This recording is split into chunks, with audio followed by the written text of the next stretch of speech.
రాజకీయాల్లోకి రావటం వైఎస్ఆర్ పార్టీలోకి కానీ వెళ్తే సర్వనాశనం. లాక్కోవటం, దోచుకోవటం ఎలాగ నేర్చుకోవాలంటే వైసీపీ పార్టీకి వెళ్ళాలి. ఆ పార్టీ నుంచి వచ్చాను కాబట్టి విశ్వరూప్ గారి ఇంట్లో మీరు 4వ కొడుకుగా ఉన్నారు అని మొన్న విశ్వరూప్ గారు అబ్బాయి అంటం జరిగింది నా ఇంటర్వ్యూలో. నమ్మకంగా పనిచేశాను. దుప్పడేసి కొట్టేవారు. అంటే దుప్పటి తీసేటప్పటికి అందరూ భుజాల మీద చేసేవారు కొట్టిన వాళ్ళందరూ.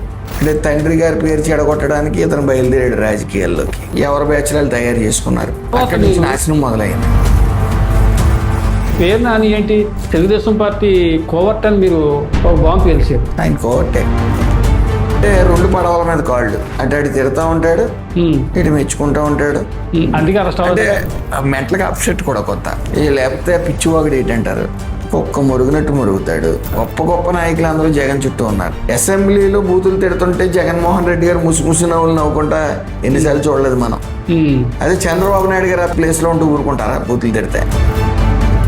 అవును అనే అతన్ని అరెస్ట్ చేశాడు. రేపు పొద్దున్న ఈ ఇంపాక్ట్ చంద్రబాబు నాయుడు గారి మీద పడుతుందని మనం అనుకోవచ్చా? దుష్టులు, దుర్మార్గులు, నోటుదోలు ఉన్న వాళ్ళని తీసుకుని లోపడేస్తున్నారు. తప్పే ఉంది.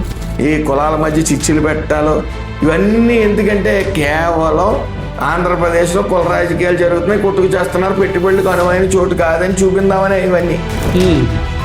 ఇతను గొప్పవాడు, ఫ్యాక్షనిస్ట్ అవుతాడని చెప్పి వాళ్ళ తాతయ్య గారు గన్న నెట్టారు, వెనకాల గన్న తగిలించారు. అందుకని కోడికత్తులను వాడాడు ఆయన, గులకరాళ్ళని వాడాడు, గొడ్డలను వాడాడు వాళ్ళ బాబాయిని చంపడానికి. రపరప నరికేస్తే తప్పు ఏంటి అన్నాడు వచ్చి. అయ్యాడుగా గొప్పగా. వాళ్ళు తాతయ్య గారు కన్న కళ్ళని ఎక్కడా నిరాశపరచలేదు.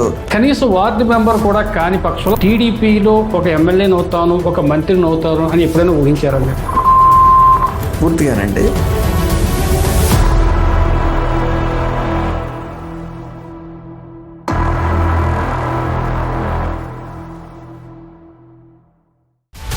హలో, తెలుగు రాజ్యం ఛానల్ చూస్తున్నారా?